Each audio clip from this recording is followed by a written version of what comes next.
Salut tout le monde, on se retrouve pour la découverte d'un nouveau contrôle sur Softorisator.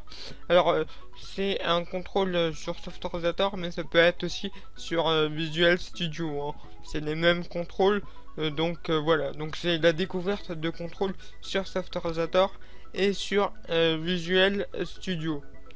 Alors aujourd'hui nous allons découvrir le contrôle qui s'appelle bouton radio ou radio button en anglais. Donc excusez-moi de mon anglais, mais voilà. Donc alors qu'est-ce que c'est un bouton radio? Alors un bouton radio c'est ça. Ouais, ça. Hop. C'est ceci. Alors c'est comme une case à cocher, mais sauf qu'il y a une petite différence. Donc pour cela j'ai créé un projet avec 3 boutons radio. Donc les voici. Et j'ai créé aussi une case à cocher pour vous montrer la différence. Alors, je vais vous expliquer la différence tout de suite. C'est que un bouton radio, déjà, vous pouvez pas mettre un bouton radio tout seul. Vous devez en mettre minimum 2. Pourquoi 2? Parce qu'un bouton radio, il sert à faire un choix. Donc là, soit vous faites le choix de cocher le choix A, soit le choix B, soit le choix C. Alors qu'une case à cocher, c'est soit oui ou non. Alors ça répond à une question, par exemple, avez-vous plus de 18 ans? Donc là, c'est soit oui, soit non. Donc si c'est oui, vous la cochez, si c'est non, vous la décochez. Par contre, avec les boutons radio, c'est différent. C'est vous avez plusieurs choix. Donc, par exemple, le choix A, ça peut être avez-vous plus de 5 ans? Le choix B, ça peut être avez-vous plus de 15 ans? Et le choix C, ça peut être avez-vous plus de 20 ans, par exemple. Donc voilà. Donc les boutons radio, ça sert à choisir entre plusieurs choix. Alors qu'une case à cocher, ça sert juste à dire oui ou non. Alors je vais juste exécuter le projet pour vous montrer. Alors déjà la case à cocher vous connaissez déjà, hein. C'est soit oui soit non. Donc là c'est oui et là c'est non. Alors que les boutons radio c'est différent. Là j'ai sélectionné le choix A par défaut. Par contre si je sélectionne le choix B, vous allez voir que le choix B il va se sélectionner. Et le choix A automatiquement vous avez rien à faire. Le choix A il se décoche, voilà. Et donc si je choisis le choix C, et ben le choix B il se décoche, voilà. Si je reviens au choix A, ben le choix C il se décoche et le choix A il s'active. Donc voilà. Donc il peut y avoir qu'un seul bouton radio de cocher. Donc voilà, c'est soit l'un soit l'autre. Donc soit le A, soit le B, soit le C. Donc voilà. Donc moi j'en ai mis 3, mais vous pouvez en mettre à l'infini. Sous certaines conditions, vous allez voir. Alors nous allons passer aux propriétés des boutons radio. Donc je vais sélectionner le bouton. Je vais créer un nouveau bouton radio. Comme ça il sera neuf. Voilà. On va aller dans les propriétés. Et je vais vous montrer des propriétés les plus importantes. Alors déjà, je vais commencer par la plus importante, la propriété checked. Alors la propriété checked, vous la connaissez.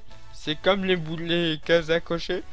C'est pour dire soit je suis sélectionné, soit je ne suis pas sélectionné. Donc si je suis sélectionné, donc si je suis à true,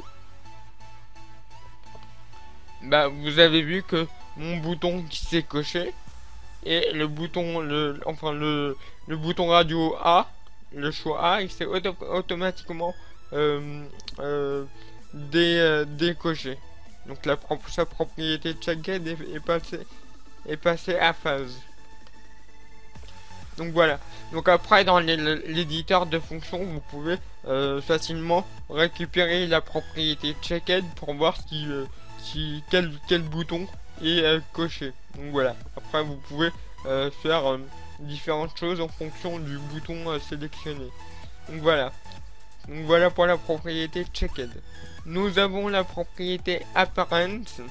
Donc alors la propriété apparent, c'est l'apparence du bouton radio. Donc là c'est l'apparence normale. Par contre, si je change d'apparence, donc vous avez un autre choix.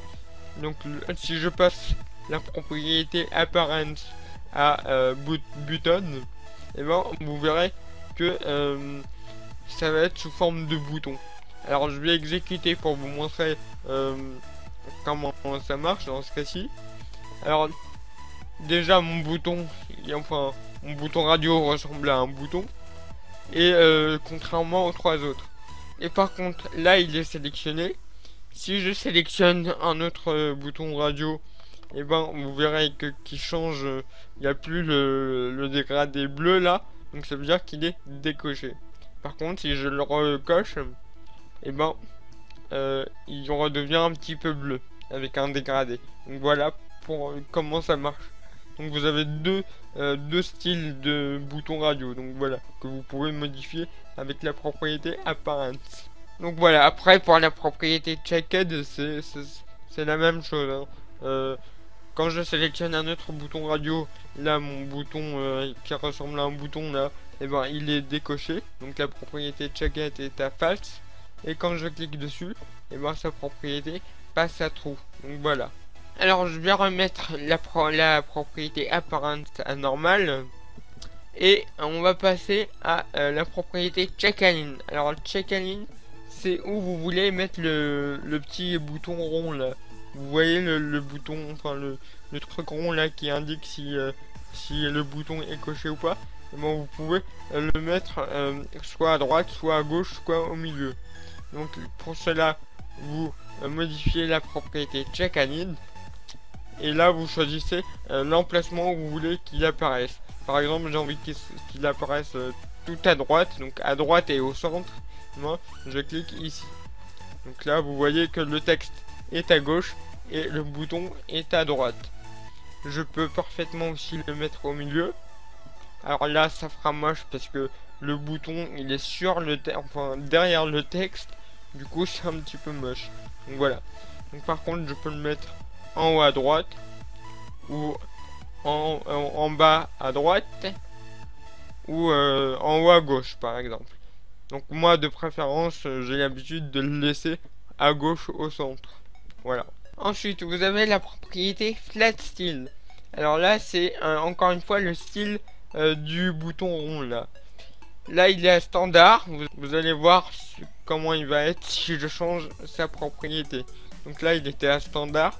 Je le passe à flat. Donc voilà, ça change un petit peu le style. Donc là il est à flat. Donc je vais exécuter pour vous montrer. Donc voilà, vous voyez qu'il est un petit peu différent des autres boutons. Voilà. Donc il y a le bouton il est blanc. Quand je clique dessus, bah il est toujours blanc mais il y a un petit rond noir à l'intérieur. Voilà. Donc alors il y a d'autres styles. Quand vous regardez dans la propriété flat style, vous avez le style pop-up. Donc c'est ça, donc c'est la même chose mais en plus clair. Vous avez le standard, c'est la propriété par défaut, enfin la valeur par défaut. Donc vous avez système, et système c'est comme le standard. Je vois pas trop de différence. Donc en gros vous avez juste le standard qui est bien, ou le flat, ou le pop-up aussi. Donc voilà. Donc après voilà, c'est fini pour les propriétés les plus importantes. Après bien évidemment il y a la propriété texte qui est aussi important, qui permet de modifier le texte du bouton. Mais bon, ça vous avez l'habitude. Après aussi vous avez la propriété name, mais ça c'est commun à tous les contrôles. Donc vous savez très bien qu'il faut donner un nom à tous vos contrôles. Voilà, donc moi je vais pas le faire parce que ici c'est juste un tuto, donc j'ai pas besoin de le renommer. Mais quand vous créez un vrai logiciel, vous devez toujours nommer vos contrôles. Alors maintenant je vais vous montrer un dernier truc. Comment je fais si je veux pouvoir faire deux choix. Par exemple, je veux sélectionner un fruit et un légume, par exemple. Et moi comment je fais, parce que là les boutons radio vont se sélectionner quand je sélectionnais un fruit, et ben ça va désélectionner le légume. Et quand je sélectionne le légume, ça va désélectionner le fruit. Comment je fais? Et ben rien de plus simple, on va créer un groupe. Alors un groupe, je ferai une vidéo spécialement dessus, mais en gros un groupe, on va mettre plusieurs choses dans le groupe. On va mettre les boutons dans un seul groupe. Et comme ça, ce groupe, il va pas regarder les boutons qui sont en dehors du groupe. Donc, dans l'onglet conteneur, on va prendre le contrôle qui s'appelle groupe. Donc voilà un groupe. Donc, ce groupe, en fait, on va mettre les boutons dans ce groupe. On va agrandir un petit peu.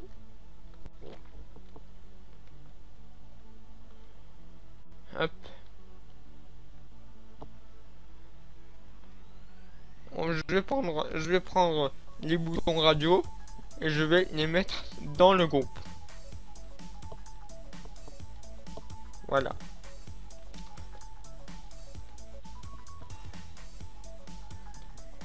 Et je vais le mettre ici. Je vais quand même donner un nom à mon groupe. Je vais, par exemple, je vais mettre fruits. Voilà. Là, c'est le groupe fruits. Donc A, B, C sont des fruits différents. Et je vais créer un autre groupe qui s'appellera légumes. Donc on va aller dans la propriété, on va marquer légumes. Donc voilà mon groupe légumes. Et ce que je vais faire dans ce groupe, je vais mettre des boutons radio.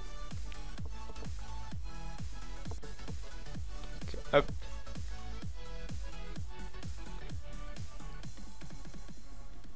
Alors ici, j'ai mis le choix 3, choix 2 et choix 1 dans le groupe légumes. Donc choix 1, choix 2, choix 3 sont des légumes. Et là dans le groupe fruits, il y a le bouton radio qui s'appelle choix A, choix B, choix C qui sont des fruits. Enfin dans le groupe fruits. Voilà. Donc on va exécuter. Donc voilà. Donc là je peux sélectionner un fruit. Par exemple choix A. Si je sélectionne le choix B, bah, le choix A il se désélectionne. Si je choisis le choix C, et ben le choix B il se désélectionne. Donc voilà. Donc moi par exemple je vais choisir le choix C. Là dans légumes je vais choisir un légume. Donc je vais par exemple choisir le choix 1. Là vous avez vu que le choix C ne se désélectionne pas. Pourtant là j'ai sélectionné deux boutons radio. Alors pourquoi ils se désélectionnent pas? Parce qu'ils ne font pas partie du même groupe. Là le choix A, B, C ils font partie du groupe fruits. Et le choix 1, 2, 3 font partie de légumes. Par contre si je choisis le choix 2, et ben le choix 1 il se désélectionne. Et si je sélectionne le choix 3, et ben le choix 2 il se désélectionne. Voilà. Voilà. Donc je peux choisir ce que je veux. Donc pareil, hein, quand je choisis un fruit, et ben les légumes ne se désélectionnent pas. Voilà. Donc ah oui, j'ai oublié quelque chose, c'est que vous avez vu que par défaut là rien n'est sélectionné. Parce que toutes les propriétés checked de tous les boutons sont à face. Si j'ai envie de mettre un choix par défaut, par exemple le choix A, et bon je vais dans les propriétés de choix A et je vais mettre la propriété checked à true. Et je vais faire par exemple et je vais faire pareil avec le choix 2 par exemple. Donc là je vais sélectionner le choix 2 et je vais mettre sa propriété checked à true. Et quand j'exécute, eh ben vous voyez que nous avons les choix par défaut. Donc le choix A est bien sélectionné et le choix 2 aussi. Donc voilà. Donc j'ai tout dit, donc merci à vous d'avoir regardé la vidéo, n'hésitez pas à la partager, ça me ferait extrêmement plaisir, ça me permettrait d'évoluer.